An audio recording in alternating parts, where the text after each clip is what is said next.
I'd like to welcome y'all to Secrets from the South. I'm your friend Scotty Ray, along with my co-host Terry. Now, you'll quickly catch on that we don't sound like the man on the 6 o'clock news. We talk a little slower, and we've got a southern drawl. But nonetheless, we've got a great podcast lined up just for you. We'll bring you some interesting stories. They're sometimes crazy and a little unbelievable, but it would be just plain impolite not to share them. So get yourself comfortable. Find some southern charm in a glass of iced tea and enjoy. And welcome once again, as we'll dig back into the mailbag, or should we say the inbox again this week, for more letters from you. The first email is going to ask for advice on a best friend that might be texting her husband. And our second seeking advice has been married for 5 years and finds out that their spouse may have broken the law and never told them. I hope you'll enjoy this week's podcast titled Seeking Advice.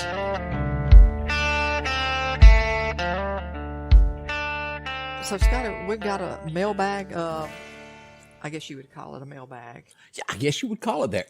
What do you call that? Inbox. You've got mail. Yeah, an inbox of emails that are about advice. Yeah. I can't even wrap my arms around it. Terry, what was that movie umpteen dozen years ago of You've Got Mail? That's the one with Tom Hanks and Meg Ryan. What was it about? Do you remember? Well, I mean, that's when like AOL just came out and everybody was emailing, and you could, it was a big thing where they were corresponding through email. And I think that's kind of before you had all of these dating services, or probably right at the beginning of all these dating services. And it was before texting. There was no such thing. Yeah.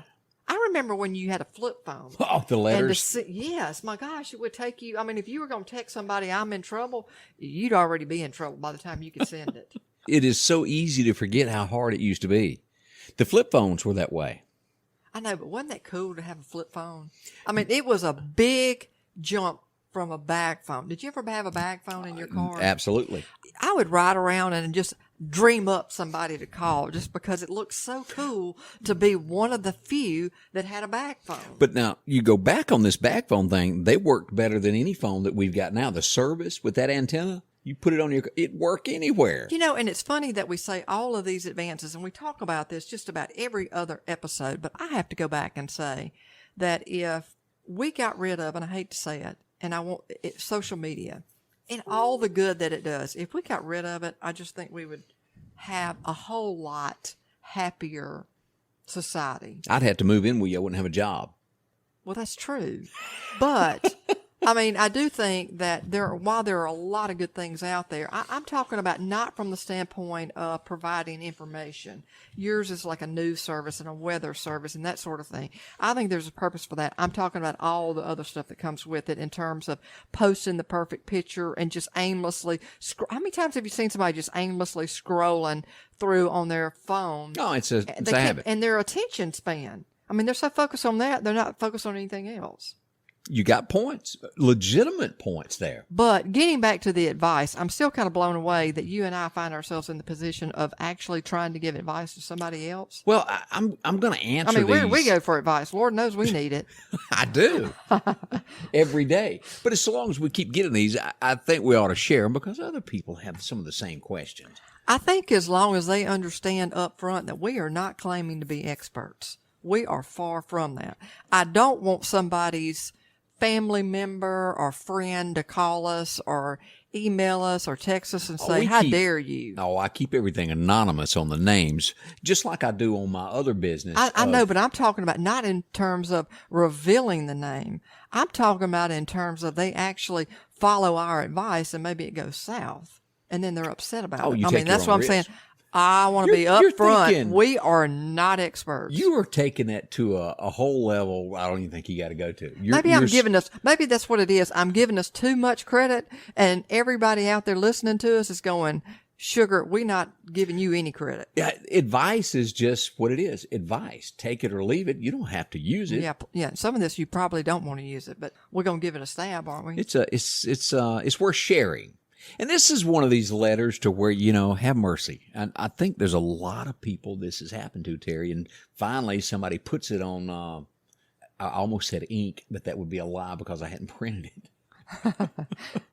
But here we go. This is this week's letter. And I would assume that a few of you found yourself in this situation through the year, especially since the technology age has gotten there. Dear Scotty, Ray, and Terry, my best friend keeps sending my husband texts instead of me to ask me questions. How do I stop this before it gets out of hand? Whoa. That's a good one.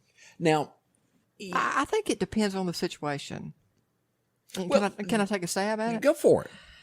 Okay. So when I was single, and this is a 1910? Exactly, probably around that time. But I think it depends on how naive you are. And let me preface that by saying, when I was single, I had I'm trying to think of the model. I don't even know the model, but it was a MGB convertible. Like the Triumph, that little car that used to be? It kind of looked like that. Oh, it was so cool. It had the British stripes. It was black. It was so cool, but let me preface that by saying, when it ran. Okay. It broke down all the time. I'm single. Now, I spent this money, it was a little fun car. I mean, I had my regular car, thank goodness. And then I had this car. And I had a guy friend that I worked with. Okay. And he knew a lot about cars. Okay. So, he would ask me about the car and whatever else. He was married. Okay. I thought nothing of him other than a really good friend. And that's the honest, good truth. Now, I don't even know how back in the day I was able to call him other than you had a landline. Yeah. You weren't texting. And so I would be, and I think this is kind of the same thing. I'm sure I was guilty of calling his sweet wife, which, by the way, now they're divorced, and divorced years after. I mean, this is honest to goodness truth. Years after I had parted ways with the MG. But I look back on it, and as innocent as it was, and I don't think I probably ever called the guy, but maybe 2 or 3 times a year, and would ask, hey, I got a problem with my MG. But looking at it with a different lens as a married woman and somebody calling my husband, I don't know, because there has to be an element of trust. And I guess with me, I was so naive. There was honestly nothing going on except him maybe tinkering with the car or at least giving me advice. This is what I think it is. This is where you need to take it. But I still do kind of look back at that and go, I feel bad that I called.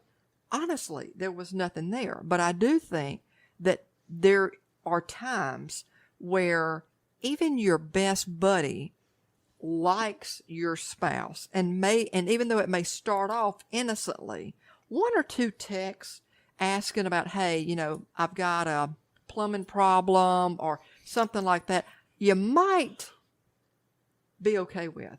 But if I think it was a pattern, I'd be saying, those need to come through me.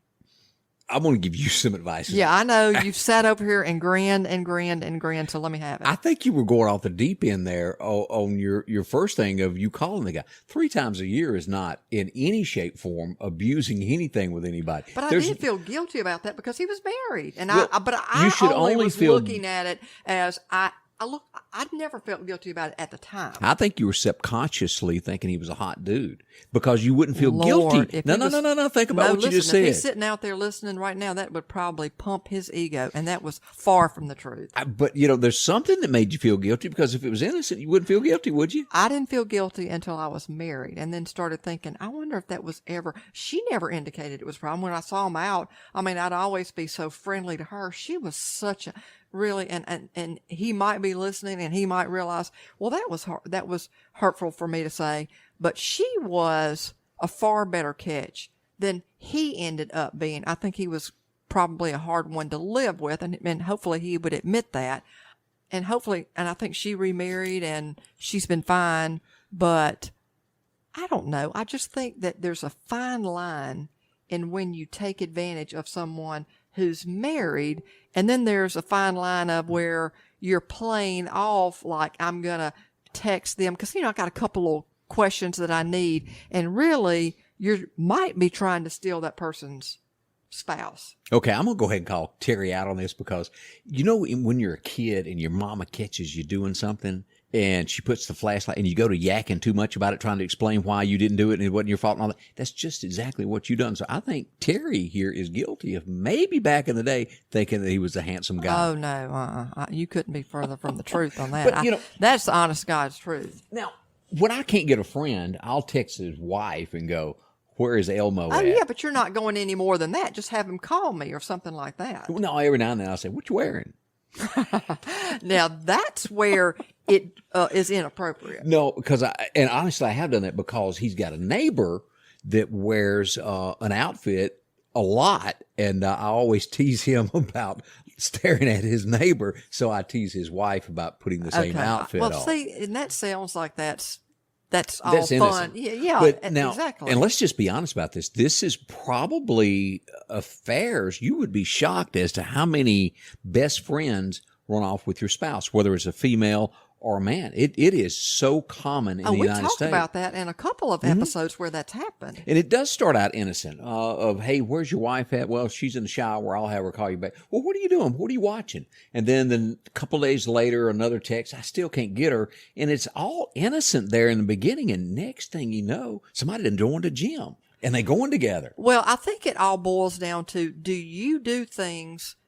your best friend and their spouse, or maybe they're not married, do things with you and your spouse, like you and your husband. The couple thing. Right. Like if it's me and a best friend doing something with me and my husband and her, or her and her husband, and then she's always texting my husband, I'm going to be suspicious. But if it's just a matter of where we don't do things together, and every once in a while she's texting them and saying, look, I had, even if she's single, I had a problem with my sink and whatever, because I know that my husband can pretty much fix anything. And I do know that he would be the type that would say, if you have a problem, let me know. I can help you out. You don't necessarily have to call and spend that kind of money. Now, if it were, hey, baby, I'm going to be late today because Sally's got a problem with her sink. And I'm thinking, Sally's had a problem with her sink for the last couple of months. I'm going to be smelling a rat. Did you tell me that your address was Melrose Place?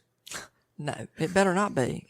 I do think that there are people out there, even as I say all that, and you blame that on me, that I have something to feel guilty about. I do think you kind of fall in two camps, where are you abusing this, or is this just an occasional, hey, I need them to help me out because I don't want to be taken advantage of, I don't know enough about this, or whatever else. But at some point, you got to find another source. You can't keep texting your husband. Well, and I'm one of those that's gullible. I don't think, seriously, nothing about anybody. I fix more cars and get more questions about how to do this. And for a female, have you ever? Oh yeah, all the time. And see, that's the same thing that I'm talking about. And Angie will tell him, just go find him. He'll help you out. Angie would probably say, "Here's his cell. You need to text him directly." She don't want to be a part of it. Right? She'd say, like, bring a bus and take him. If she could give me away, she probably would. She'd probably say, hold on a second, let me pack a bag for you. But it is a common thing here. And my advice on all of this is, number one, to start out, you got to handle it with your spouse first. If you don't want to cause, if there really is nothing, but you're starting to be concerned, go to your spouse first and say, you got to put an end to this. Well, I think it starts out, but even before that, how well do you trust your spouse? And a lot of people say, I was blown away. I trust them like there was no tomorrow, and they still ran off with my best friend. But I still think you have to start with that. And then I think you do have that conversation with your spouse. But they say a man just cannot think, I'm not trying to get in any, a man just, he can be he can be as innocent and all get out, and this old girl just come in, she just swoop him off his feet. He don't know what hit him. And he still don't know, and he's standing around going, what was that about? Women are the bad ones here. Let's just go ahead and call it out where it is. You think so? Oh, absolutely. You don't think women will make a move? I know that women can scheme, but you don't think a man can scheme? They can, but they're not smart. Let's just be honest about it. Women can outsmart them on this kind of stuff. If she's after him, on the warpath after a guy, it can happen, and he won't even know what hit him. I think if I were going to handle this, back to that original question, I think if it were a best friend, the first time, fine. Second time, okay. And it would depend on the frequency. You know what I'm saying? 2 or 3 times, I wouldn't even think nothing about it. The frequency. If you're talking about months, And there would be nothing wrong with me asking my husband, or if it was in reverse, him asking me, what was that about? And if he said, well, so and so had a whatever, was asking me a question about the car or something like that. But if it was, I got to go over there, and I'm going over there all the time, something's going on. And I say this jokingly, but you know how many times I got a text, hey, is the coast clear? And they're actually meaning, is the coast clear about the weather? But I get that. I see now. But things like that happen. But the advice is you start with your spouse. In my opinion, tell them to end it there. If it doesn't stop, then you got to go talk to your best friend and maybe cause some hard feelings. But it should be handled at home first and say, are you sending out signals here, making them Well, and I think with your best friend, if they are truly your best friend, they'll get it. And all you're asking them to do is just text me and let me be the mediator. Let me be the one that will ask my spouse. I know their schedule. I know if it's something that they can help you with, or if I think that, hey, I can make the call for you to go directly to my spouse, but you're going to go through me first. And I think any best friend that is truly your best friend, they're going to get that. They're going to be fine with that. If they put the shoe on the other foot, they would expect you to do the same. But I even had that woman say that, her best friend, they'd go out and even go shopping for lingerie, and come to find out the woman was having an affair with her husband, and she was helping her pick out lingerie for her husband. I had somebody tell me that, honest to goodness. Now, how bad is that? She was supposed to be, and it started out one of those things. She come home. That's probably the ultimate betrayal. It is. But you know how we brought up the thing of you go out on Friday nights? Well, you come home and then that person's already at your house. Hey, I came on over. You wasn't here yet, but I came on and just waited on you to get here. Oh. And that's how she busted her. You know that? And this truly happened. It was, and you can't hide it, no matter how you do. I just know, how would you get over that level of betrayal? This is your best friend. They ended up getting divorced, but it was the perfume on his collar that busted him. So my advice is change shirts next time, homeboy.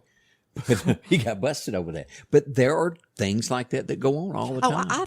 I truly believe, and I think some of it is, I hate to say that because I've never put myself in that situation. I know you think that I did possibly with making the phone calls, but those were innocent. No. I say that they were innocent, but I think in the back of your mind you thought he was cute or something. No. I mean, he wasn't a bad-looking guy, but no, there was nothing there. There was nothing Terry's there. Face as she's trying to and the bad thing this. about it is, you know what? Put it this way: my husband knows this story, and he knows the guy. What's that got to do with price of eggs? I'm just saying that. Well, probably doesn't have a thing to do with the price of eggs. Let's move on, Scotty. Maybe you agree with us. Maybe you don't. If you've got advice on that you think that we need to know about, send us an email. Let us know about that as well. Yeah, I'd love to hear it. Comments from secretsfromthesouth.com, if I'm not mistaken. That's right. That's one way of doing it. Also, let's move to our next letter. And Terry, I think this really more addresses you. And I'll read the letter and I'll let you jump in on this. Okay. Terry and Scotty Ray, I have a question. I've been married for 5 years. And I've just become aware that my husband has a criminal past. Whoa. Turns out he was arrested for embezzlement before we married. What do I do? How do we move forward? What else has he done that I don't know? Now, I got to ask, Scotty, why is this directed at me? Well, I don't know. She put your name first on the piece of paper. I mean, yeah, but you said like this would be more directed to you. I mean, you think like I know somebody with a criminal past? Well, you've had banking experience. So I thought, well, it really fits you. I see. Mm-hmm. See how the tie-in goes? Yeah, I like how you dug yourself out of that one. Let's see. I don't know. I think I would freak out, honestly. Can you because you think you know people. Look at people that you think you've known your whole life, only to find out they've gone off and murdered somebody. But here we don't have all the information. Did she? I guess you should tell that to begin with. I mean, it's not like you run a criminal background on somebody before you marry them. Maybe you should, but I don't think she actually asked him, did he have a criminal background? So he didn't lie. I mean, how does that come up in a dating conversation? Yeah. I mean, you're sitting there going, would you like some sweet tea? And well, hey, by the way, do you have a criminal history? Well, no, that ain't the way you'd word it. You go, look, hey, I done a couple over at Parchman. You ever been there? And you find out these things. I don't know what I would do. Thank goodness. But that's a long time. 5 years, it's you kind of think you know somebody. That's a good little while. That's not like 6 months and you find out. 5 years and it's been hidden. And there have been other secrets that have been hidden for years. I think you would have to ask yourself, do you see anything? You've been married to him for 5 years. Have you picked up on other things that are worrisome? You know what I'm saying? Like, they embezzled. Well, I found out that I've got money missing out of my purse, or just little things that now start to add up. Or why is our neighbor calling and saying that they need to speak to my husband? Here we are again about speaking to my husband. And then when you get down to it, you find out the neighbor finally, through frustration, says, look, I'm not trying to be a hassle, but he owes me $250. Or you get this, they got this great deal on something that, should have been $10,000. I don't know, whatever. An ATV, but they got this great deal and they only had to pay $1,500. I mean, there's just things like that I think that, to me, if I knew they had a criminal record and then all of a sudden you have these other things, I would start to worry. 5 years. Do you think is that time enough to show that a person is not going to break the law again and do something weird? I do think that everybody has an opportunity to redeem themselves. If it's murder, I mean, that's a different story. If it's a felony, and I guess embezzlement would be a felony. I'm not sure, but I'm assuming it would be if it's over a certain amount. I think only if you get caught. Yeah, but I mean, it's also, I think, over a certain amount. $1,000, I think. I don't know, but anyway, I don't know, Scotty. I mean, if somebody didn't think to tell me that, and maybe they thought that's my past. Think about I'll put it this way: if somebody did something that they did when they were a stupid teenager, and it's 10 years later. I do think that people have an opportunity, like I said, to redeem themselves. I see where you're going with that. But I also think that if you're getting ready to get married and you think that there's things about your past that you're not proud of, I think it's probably just best to get it out in the open and say, look, these are things that are part of my past. I'm not proud of them, but here's what I did. But I don't know. I mean, that's a hard one to answer. Well, here's what went through my mind on this, because you and I done a story on this not long ago. A guy robbed a bank. He was in his early 20s. Do you remember this story? He robs the bank, steals the money, and he ends up blowing all the money and gets a whole new identity, changes his name, and is married for 30, 40 years? Yeah, uh-huh. And on his dying breath, tells his wife that, hey, this is not really your name, and I'm not who you thought I was all these years, on his dying breath. So was the guy a good guy? He went on to sell cars. I think he owned a Cadillac dealership. Yeah. Well, he worked at one, right. At like a really high-end, and they said he was the best car salesman they had. Made plenty of money to provide for his family because he didn't have any of the other money left. That'd be one of the things that if he was saying that on his dying breath, I would have said, I wish you wouldn't have told me that. Yeah, you should have just died with that. Exactly, because then I would start thinking, okay, what else was a scam about our marriage? Because, her name is not even what it is then. I mean, I just think that out of respect of that person, I would have led them to believe that I was this upstanding citizen, and I don't think I would have told them. I mean, I respect him for doing that, but then you start thinking, what else about my marriage is not what I thought it was? Because the whole thing, I mean, he kind of led a secret life. He did. All in all, this is a very tough one there. And I guess what we both are agreeing on, if you were really young when this happened, say 19 or below, there's a chance that you done something young and dumb. You get over the age of 21 and you break the law and don't tell what you done, it becomes you were a full-grown adult when you done it, and then you're hiding something from your spouse. I think it shows a lot of character to admit that you screwed up on something. And to be open and honest. I think you have to start every relationship with honesty. And if you don't start with that type of footing, well, where can you go from there? See, but that's what we don't know. She didn't say in there that he told her. She could have found out on her own that he was arrested for embezzlement. We don't know. That wasn't put in there. More details, folks. But more still, details. He never admitted. I mean, she had to find out on her own, right? Well, it didn't say that. She just says that she found out. It doesn't say whether he told her or she found out on her own. It was just kind of a blank thing if she found out. Either way, it's the fact she wasn't told. And she either found out on her own or he finally revealed it. I think those things need to surface pretty quickly because to me it almost shows that you have character and you're trying to do the right thing and you're trying to establish a basis of trust. And so you're being open and honest about some things. Okay. I mean, I think everybody has probably got things in their closet or skeletons in their closet or something that they don't necessarily want to reveal, but embezzlement, That's a pretty big one, don't you think so? It is very big. I'll close it with this, with a closing question for you on this. And I'll throw out the Tammy Wynette line on this. Stand by your man or walk away on this? I think I would have to add up everything that has taken place in the marriage. You know what I'm saying? I would be totally blown away and disappointed that I wasn't told this to begin with. But I think I would have to look back and go, now that I know that, are there other things that I wasn't really sure about or kind of questioned that kind of goes hand in hand with, let's just say, the embezzlement part, if that were what had happened?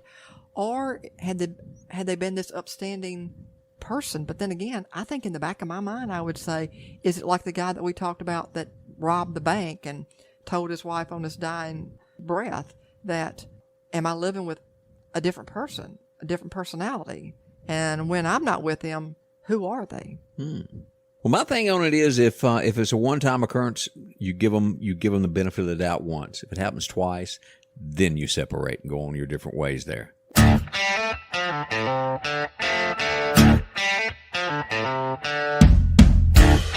Well, there you go. That were 2 emails that we received this week for, well, letters of advice. Maybe you've got a different opinion for them. If so, you're more than welcome to drop us a note and tell us how you would have handled it. Or maybe you need some advice. We'd love to hear from you as well. You can reach us at comments@secretsfromthesouth, or you can email me, ScottyRay1969@AOL.com. Again, we'd like to say thanks for dropping by and, well, spending a few moments with us this week. We'll be back next week, Lord willing, here at Secrets from the South.